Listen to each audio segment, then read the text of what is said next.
Mootummaan Waaqayyoo jechuun hiisa Waaqayyoo jechuudha. Mootummaa Waaqayyoo mootummaa addunyaa kana guutuu jechuudha. Mootummaan isaa hunduma irratti gooftummaa qaba. Mootummaan isaa mootummaa bara baraati. Amalli mootummaa kanaa amala hafuuraa of keessaa qaba. Mootummaan Waaqayyoo ganaa haaraa kan dhufu otoo hin taane kaleessas kan ture, har'as kan jiru, boris kan jiraatu. Biada panu tinjibine Dursemo tumake berwana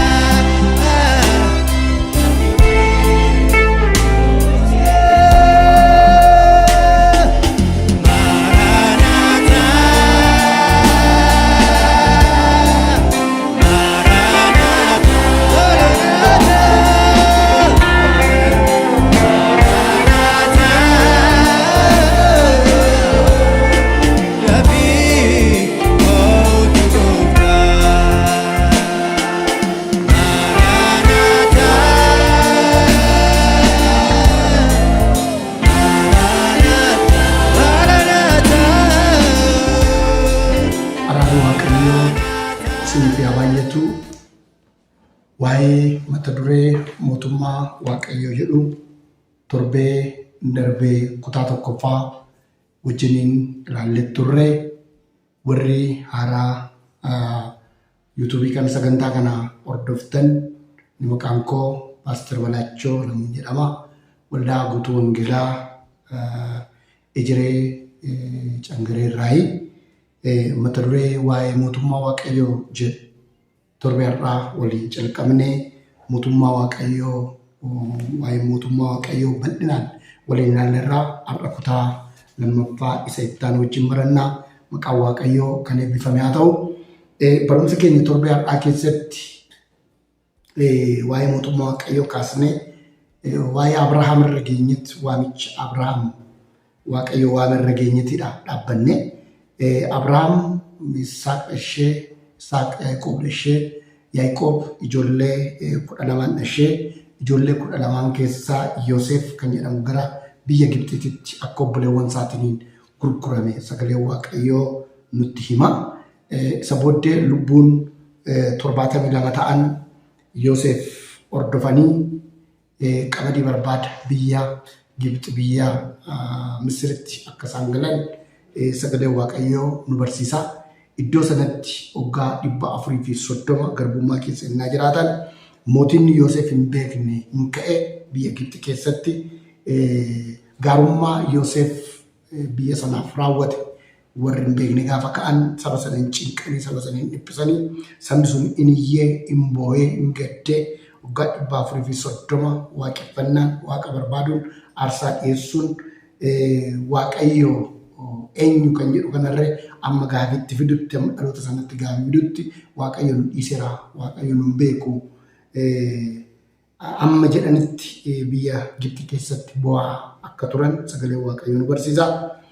Garuu Waaqayyo gooftaan saba isaa kan hin ganne saba isaa kan hin dhiifne ofuma isaatii fi seera ba'uu boqonnaa 3 irratti Musee ennaa haasofsiisu argina. Akkas jedhee Museetti ennaa dubbatu. Gadi qabamuu saba koo warra Gibxii jiran argeera. Isa isaan warra humnaan isaan hojjisiisan jalaa ba'uudhaaf iyyatanis dhaga'eera. Dhiphina isaanis ani beeka. Ani akka warra Gibxii keessaa isaan baasuudhaaf gadi bu'eera. Biyya sana keessaa gara biyya gaariitti, biyya bal'aatti, biyya aannanii fi damma baastutti nan galcha jedhee Waaqayyo ofuma isaa waadaa galee dubbate. Saba kana hin dhiisu, Waaqayyo saba isaa hin dhiisu, Waaqayyo saba isaa bulchuu barbaada, Waaqayyo saba isaa keessumaa Fari'oonitti ennaa dubbatu Waaqayyoon sabni koo akkanaaf hojjetu saba koo gadi dhiisi jedha. Saba koo gadi dhiisi. Yaa galaggilan zandi hizbeen liqaqe. Haalleluuyaa. Waaqayyoon saba isaa hin dhiisu. Sabni isaarree yoo Waaqayyo dhiise Waaqayyo immoo saba isaa hin dhiisu. Annama ajaa'ibutu kana. Waaqayyoon waaqa araaraati. Waaqayyoon waaqa dhiifamaati. Dhiifamumaan araarumaan saba isaa hin barbaada. Saba isaa bulchuu barbaada. saba isaa wajjiniin waaqayyoon tokkummaa uumuu barbaadate waaqayyo isaan barbaade biyya Gibxii sana keessa haala ajaa'iba ta'een dinqii mallattoo gurguddaa naannoo 10tti lakkaawwaman waaqayyo godhe haala ajaa'iba ta'een saba sana harka warra Gibxii keessaa waaqayyo baaseera. Yesuus Kiristoos gooftaan. Saba kana innaa baasu galaana diimaa addaan kuteetidha. Saba kana kan ceesise. Fardeenii fi abbaa fardeenii warra Gibxii duuba isaanii deeman galaanicha nyaachiseedha. Galaanicha nyaachisee haala ajaa'iba ta'een ceesise. Sabooddee seera boqonnaa 15 lakkoofsa 3 irratti maaram akkas jette. Dibbee ishii fudhattee dibbee rukutattee waaqayyoon goota beekamaa fardeenii fi abbaa fardeenii bishaan nyaachiseera jettee dubbatte. Yesuus Kiristoos gooftaan. Nama tokkotu falaasfaa tokkotu akkas jedhe. Laga galaana diimaa sabni Israa'el ce'an suni galaana miti. Lafti isaa caffeedha. Lafa caffeedha malee lafa nama liqimsu miti. Bishaan isaa jilba namaa bira kan ga'u miti. Lafa amma kana jedhamu kana miti. Lafa sodaachisaa miti. Lafa nama liqimsee fardeenii fi abbaa fardeenii liqimsu miti jennaan wangeelaawwiin kana dhaga'u tokko haleluuyaa jedhe. Haleluuyaa jedhe. Maali na dinqe jedhe. Maaltu si dinqe jennaan lafa cacaffee sanatu fardeenii fi abbaa fardeenii sana liqimsuu isheetu na dinqe jedhe. Yesuus Kiristoos gooftaan. Inni sun busheessuudhaaf jedhee salphisuudhaaf jedhee inni kun immoo karaa biraatiin ilaalee dhimmicha abbuma qoosuu jedhe santu itti qoosame jechuudha. Maqaan waaqayyoo kan eebbifame haa ta'u. Sabni kun yeroo sana keessatti yeroo muraasa sanatti waa'ee bulchiinsa waaqayyoo argeera. Keessumatti ilaalaa lafa onaa keessatti kattaa keessaa bishaan dhoose isaan baaseera. Lafa onaa keessatti lafa homtuu hin jirre, lafa qotamne, lafa facaafamne, lafa homtuu keessatti hin margine, lafa onaa keessatti waaqayyo mannaa gaaraa roobsee saba kana nyaachiseera. Kuni ajaa'iba. Yesuus Kiristoos gooftaan. Sabni kun bulchiinsa waaqayyoo keessatti argeera. Innaa hamma galaana diimaa bira ga'anitti warri Fari'oon akka isaan hin qaqqabnee fi loltuu warra Fari'oon warra Gibxiitii fi Israa'eloota jidduutti waaqayyo jidduu galee dukkana kaa'eera. Isaan sanaaf dukkana, isaan kanaaf ifa. Warri Israa'eliin deemu warri Gibxii garuu dukkana hin dhaabatu jechuudha. Jidduu isaanii waaqayyo goree jidduu isaanii dhaabatee waaqayyo gargar fageessee saba kana qajeelchaa ture. Kan nama dhibu keessaa guyyaa aduu gisee aduun nama gubu lafa onaa sana keessa innaa ba'anii deeman waaqayyoon isaaniif duumessa fide. Halkan innaa dukkanaa'u waaqayyo isaaniif ifa fide. Halkan ifaan guyyaa duumessaan halkan ibiddaan inni gaggeesse waaqayyo duwwaan. Kanaafidhaan macaafa keessa deebii boqonnaa 9 lakkoofsa 3 irratti waaqayyoon kee akka ibidda xap nama godhutti fuula kee akka darbu ati har'a beekiyya. Waaqayyoon kee akka ibidda xap godhutti fuula kee akka darbu ati beeki. እግዚአብሔር አምላኪ እንደሚባላ እሳት በፊት እንደሚያልፍ ዛሬ እወቅ ይላል ሙሴን ሰበ እስራኤልን waaqayዮ fuula isaanii ibiddaan deemaa ture. Waaqayyo ibiddaan isaan gaggeessaa ture. Waaqayyo duumessaan isaan gaggeessaa ture. Waaqayyoon innoo dheebuu isaanii bishaan isaanii dhoose kattaa dhoosee bishaan isaan obaase. Waaqayyoon yeroo beela isaanii mannaa gaaraa gadi buusee isaan nyaachise. Kanaafidhaan sabni Israa'el yeroo muraasa sanatti hooggansa waaqayyoo shaakaleera. Gargaarsa waaqayyoo shaakaleera. Maqaan waaqayyoo kan eebbifame haa ta'u. Bulchiinsa waaqayyoo argeera. Sababii kanarraan kan ka'e raajonni baay'een isaanii waa'ee bulchiinsa waaqayyoo kana innaa hawwan, innaa raajan, innaa dubbatan argina jechuudha. Guyyaa waaqayyoo Milkiyaas innaa dubbatu guyyaa waaqayyooti. Guyyaa waaqayyoo Milkiyaas 4:1 guyyaa waaqayyooti. Guyyaa waaqayyoo jedhee dubbata. Waa'ee mootummaa waaqayyoo kana guyyaa waaqayyoo, waa'ee bulchiinsa waaqayyoo kana guyyaa waaqayyoo jedhee dubbata. Isaayyaas immoo hawwuusaatirraan kan ka'e akkas jedheeti kan raaju, akkas jedheeti kan dubbatu. Isaayyaas boqonnaa 52 lakkoofsa 7 kaasee sagalee waaqayyoo kan jiru waliin haa dubbifan. Akkas kan jedhu argannu. Warri nagaa labsan fayyina abdachiisanis waaqayyoon kee moo'eera jedhan xiyoonitti misiraachoo himan tulluurraa mul'achuu isaanitti maal nama gammachiisa. Haleluuyaa. warri maal godhan warri nagaa labsan warri fayyina abdachiisan warri fayyinaaf abdii kennan warri nagaa labsan warri fayyina abdii kennan warri fayyina abdachiisan waaqayyoon kee moo'eera. Haleluuyaa. Waaqayyoon kee moo'eera. Mootiin kee moo'eera warri jedhan warri akkasitti jedhanii labsan kun tulluu irratti mul'achuun isaanii maal nama gammachiisa ree. Waaqayyoon ulfina isaatiin Xiyoonitti deebi'uu isaa eegudduun kee ija isaaniitiin yeroo arganitti ni gammadu. Sagalee isaaniitiin dhageessisanii wal wajjiniin ni faarfatu. Haleluuyaa. Abdii kana ibsaa turan jechuudha. Raajonni illee abdii kana ibsaa turan. Keessumaa jaarraa tokkoffaatti jechuudha. Waa'een mootummaa Waaqayyoo ishuu guddaa ture. Qabxii guddaa ture jechuudha. Saba Israa'eliif waa'een mootummaa Waaqayyoo ishuu ture jechuudha. Iddoo argatee ture. Yaada guddaa ture waa'een mootummaa Waaqayyoo. Barsanatti yoo xiqqaate garee afurtu jira. Garee afurtu jira jechuudha. Waa'ee mootummaa Waaqayyoo kan ilaalcha afurtu jira. Gareewwan afur ilaalcha adda addaa qabanitu jiru jechuudha. Ilaalcha adda addaa waa'ee kanaaf qabanitu jiru. Tokkoffaan warra saduqootaa warra jedhamanidha. Kitaaba qulqulluu keessatti kan jiran warra saduqootaa warra jedhaman. Warri saduqootaa kun maal jedhu? Mootummaa Waaqayyoo akka dhuftuuf jedhu.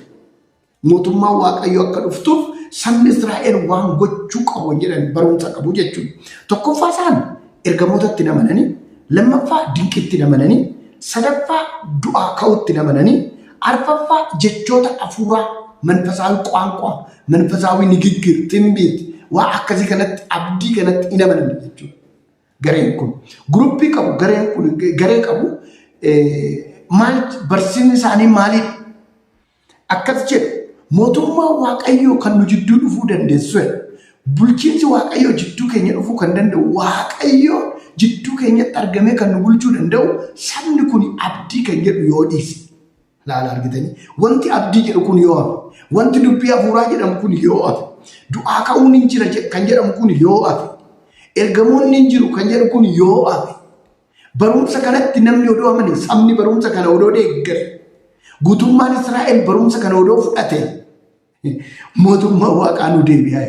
Barumsa isaaniiti. Kanaadha biyyoon isaanii. Mootummaa Waaqaa akka dhufuuf gareen kun akkasitti hawwa jechuudha. Israa'el keessa jira gareen kun, saduqoonni kun Israa'el keessa jiru isa kana hawwusaa. Abdii dhiisaa jedhu. Abdiin jedhamu kana dhiisaa. Du'aa ka'uun hin jira kan jedhamu kana dhiisaa. Jara kanaa akka Gooftaa Yesuus Kiristoos waa'ee du'aa ka'uutiin innaa qoruudhaa dhaqan akkas jedhaa seera Museetti irratti akkasan jedhu barreeffameera. Namni tokko haadha manaa godhatee otoo ilmoo irraa godhatiin yoo du'aan boqate obboleewwan isaa yookiin firritti dhiyoo dhaalanii ilmoo bakka buusanii fi nama sanaaf jedha. Biyya keenya keessa nama tokkotu ture. Obboleewwan torba qabaa. Dubartii tokko fuudhee. Dubartii sana fuudhee inni calqabaa sun odoo irraa dhashitiin odoo ilmoo irraa godhatiin hin du'e. Inni taanus akkasi, inni taanus akkani torban san akkas ta'aniiru. Ati immoo du'aa ka'umsi jira jettee barsiifta. Kanaafuu dubartiin kun gaafa du'aa ka'uu sanaa jarreen torbanuu du'aa hin ka'u, ishiinis du'aa hin kaate soo kana eenyutti taati? Gooftaa Yesuus Kiristoos akkas jedhe. Sagalee Waaqayyoo humna Waaqayyoo waan hin beekneef hin dogoggortu. Humna Waaqatti nama hin jira kun. Humna Waaqaaf sagalee Waaqayyoo waan hin beekneef hin dogoggortu. Mootummaa Waaqayyootti akka ergamootatti jiraatu malee fuutii fi heerumni hin jiru jedhee dubbata Gooftaa Yesuus. Jarri kun Gooftaa Yesuus danqaa turan. Lafa jireetti danqaa turan. Garuu waa'ee mootummaa Waaqayyootii fi ilaalchi isaan qaban jaarraa tokkoffaa keessa innaa jiran ilaalchi isaan qaban isa kana ture. Laala. Lammaffaan garee Fariisotaati. Garee Fariisotaa. Fariisonni immoo barumsi isaanii bu'uurri isaa kitaaba qulqulluu fakkaata. Warri Fariisotaa kun bu'uurri isaanii kitaaba qulqulluu fakkaata. Kitaaba qulqulluu irratti waan hundaa'e fakkaata. Jireenya qulqullootas waan jiraatan fakkaatu. የጽድቅ ሕይወት የሚኖሩ ይመስላሉ።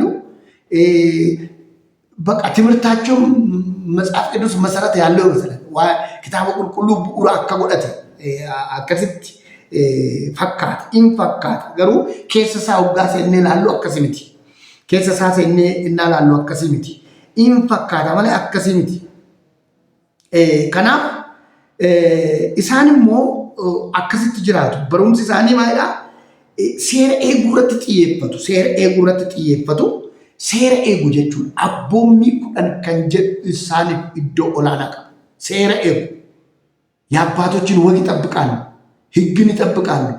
ደንቃቱን ጎፍታ ኢየሱስ ክርስቶስ እና ተያጅ ኦቶ አርከን ቀጥኛታን ነው ከቦቶን ከጀ ጉያ ሰንበታችን ማሊፍ ፈይስተኝ ነምኒ ፈዩ ምት ከነሳን ድንቅሲሱ ጉያ ሰንበታ ፈዩት ሳን ድንቅሲሱ ላላ ቡርሳኒ ኪታበ ቁልቁሉ ረዋንጅሩ አቦሚ ኩርነን ኬሳ ጉያ ሰንበታ ካበጂ ከንጀሩ ሰነ ኬሳ ኢሰ ፉደተኒ ራወተኒ ትራ ጉያ ሰንበታትን አከምቲ ነመ ፈይፍቴ ጎፍታ ኢየሱስ ዴቪድን ቂጤቴ ዴብሳፊ ቱር ጉያ ሰንበታትን ሲን ኬሳ ኦለንሳ ኦኪን ኦሪንሳ ቦለሊጤ ነምኒ ኬሳ አምባስኒ ኤኙቱ ጅራጀ አናፉ ጉያ ሰንበታትን ዋንጋሪ ጎቹን ኦር ካሜራ ይየዳል ሽንኩንሲ ሰኚ አብርሃም ምትይሬ አመዮምት አከሲት ዱግዳን ገድ ጀቴ ደምትሬ አመዮምት አከሲት ጉጉፋ ደምትሬ ኦል ጀቴ ደሙን ሺዳንታው የቻኔ ዱር ጎፍታ ኢየሱስ ክርስቶስ እና ኢሳን ከኔጋ ማኝ ሴረረት ጥየፈቱ ዋይ ሴረረት ጥየፈቱ ነምጭ ጃማ ወንጌል ዮሐንስ በቆና ሰገለለት ይጅሳፈ ኢየሱስ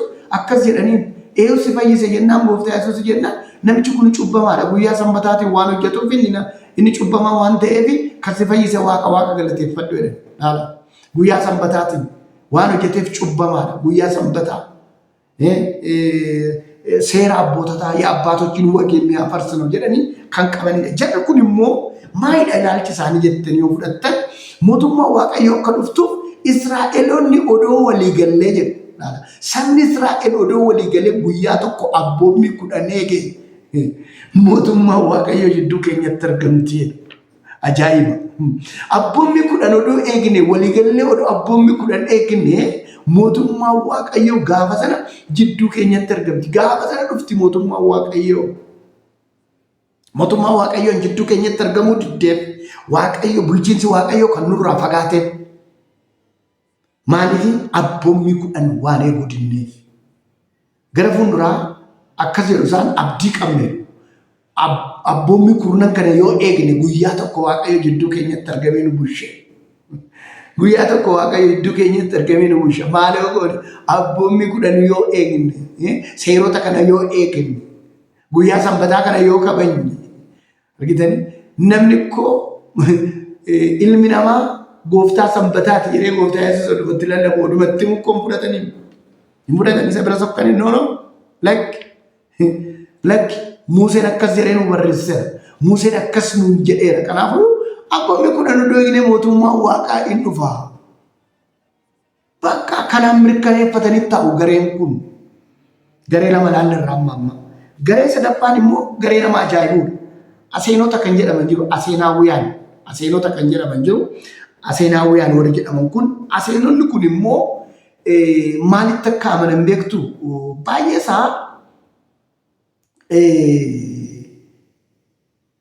ወንተ ጅሩ ቡልቺንሰ ጅሩ ስፔሻሊ ቡልቺንሰ ሞቱማ ማል ሁንደ ወጅኒ ባላንቴ ገኒ ደሙ ወራ በርባደኒዳ ሲያስን ሳኒ አመነ በዳሚት ይቹላ ጀርኩን ከአብ ሲያሰት ይደከን ጅረኒ ገሩ ኢላልች ሳንቀ መማሊ ደሰይተኒ ኢንጥሮፍ ነየ ረክሰናል ኢንጥሮፍ ነ ባየ ኢስን ወራ ወጪቲ ጉባራ ድቅጠኒ ኬስ ጡራ ያቆመ ጎፍታ ኢየሱስ ክርስቶስ ጀሩ ኢሳን ወንተ ሁንዱመዩ አላን በቃ ቅድስናን ዛኔ አላኒ ቁልቁሉማን ዛኔ አላኒ ዋይነ ፉራሚት ምሳሌ ገሉ ኢንጥሮፍኔ እስራኤል ኢንጥሮፍቴ እስራኤል ጩቡ ከሰ ጅርቲ ከናፊ ወሪ ሰገሌ ዋቀዮ ይሙዳቱ ኢሲ ወሪም ያዋቀዮ ባተን አችባ ዋን ጡራን ጡቂና ከንጀ ኢሳያስ ረከንጁ ሸንተሚ ለመረኮሰ ብሎ ተቆራ ኢሳ ከነ ጨቀሰተኒ ራወተ ኢሳ ከነ ጨቀሱሳ ኬሳባና hin xuroofne waan ta'eef keessaa baane. Eenyu keessaa bahu akkuma jirutti qaaman keessaa bahu biyya lafaa keessaa. Isaan kun jechuun warra kinoo maal isiniin jedhu monoksee bira darbee mannaanyii warra ta'an warra gadaamitti warra galan jechuudha. Warra kanaadha garee warra kanaati jaarraa taanutti waa'ee gadaamii kan fidan kitaaba qulqulluu fudhatanii waan jiru dhugaa fudhatanii warra waashatti galan warra caaqqatti galan faallaa wangeelaa warra ta'an faallaa mootummaa waaqayyoo warra ta'anidha isaan kun. Sagaleen waaqayyoo gara biyya lafaa deema wangeela uumamuu hundatti lallabaa jedha malee qajeelummaa keenya qulqullummaa keenya as keessa teenyetti ibsinee namoota gara sanatti finna malee fudhannee kan caakkaatti galu fudhannee kan boollatti galu miti. Isaan warra fudhatanii boollatti galu garee kanaatu immoo jiraatu inni keessa. Bakka nyaan raksanaan mallee taallabbiin inni illee warra jedhanitu jiru bakka sammuu keessaa qoodamu qaamumaan qoodamu isaan kun warra aseenaawwanni kun jechuudha. Isaanidha warri wanti kana babadhisan maalee gadaamii kana warri babadhisan hafuura gadaamii caakkatti kan nama galchu jechuudha. Bosonatti kan nama galchu. Wangeela kana fudhatanii lixanii wangeela kana fudhatanii dhoksan dhalootarraa dhoksan dubbadhaa himaa jedha wangeelli kun. Mootummaan waaqayyoo karaa kanaan dhufa jedhanii warra amananidha isaan kun. Garuu mootummaan waaqayyoo karaa sana miti. Mootummaan waaqayyoo karaa kam dhufaa? Karaa sana miti. Baay'ee sadaffaa ilaallarraa arfaffaan ilaalchi arfaffaan jiru immoo guruppii akkamitti seetan kun immoo garee baay'ee garee ajaa'iba ta'e garee cimaadha jechuudha. Garee cimaadha immoo garee nama arfaffaa irratti isinitti bukuun garee warra inaaftotaa an jedhaman inaaftotaa qannaatanyochi inaaftotaa an jedhaman. Gareen kun immoo maal isinitti fakkaate bulchiinsa Room warra balaaleffatanidha. Jaarraa tokkoffaa keessatti Room akkuma beekamu biyyoota baay'ee koloneeffattee bulchaa jirti. Sabni Israa'elis kolonii sana jala jira jechuudha. Bulchiinsa biyya Room jala jira jechuudha. Kuni beekamaadha. Bulchiinsa Room jala jirama. Yeroo sanatti Gooftaa Yesuus Kiristoos yeroo dhufu Roomidha olaantummaa kan qabu. Keessumaa afaan hojii mootummaarree Laatiniidha. Afaan saba Israa'el Ibruu fi Giriikii ta'ee otoo jiru afaan haasa'amu dubbatamurre afaan warra afaan Laatiniiti jechuudha. Room yeroo bulchaa jiru sanatti inaaffaa qabu sabni Israa'el.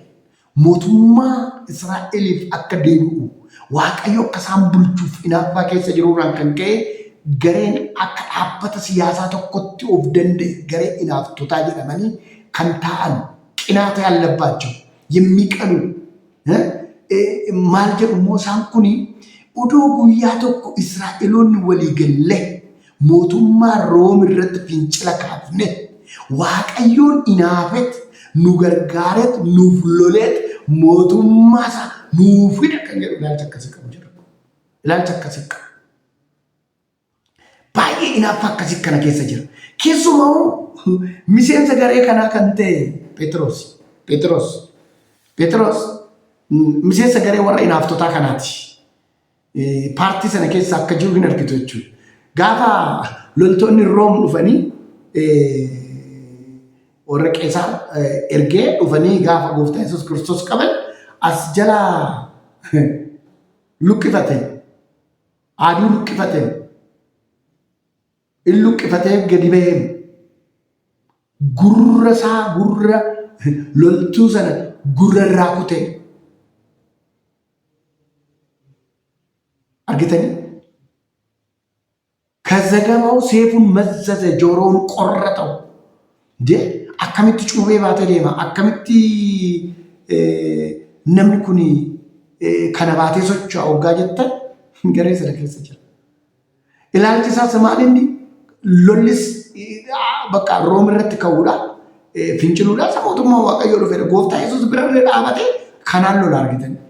Gooftaa Yesuus lakki karaa kanaanii miti mootummaa Waaqaan dhufte karaa kanaanii miti mo'ichere karaa kanaanii miti lolle Odoo kun immoo kan barbaachisu ta'e Waaqayyo abbaan koo ergamoota kumaatama kitila ergatu.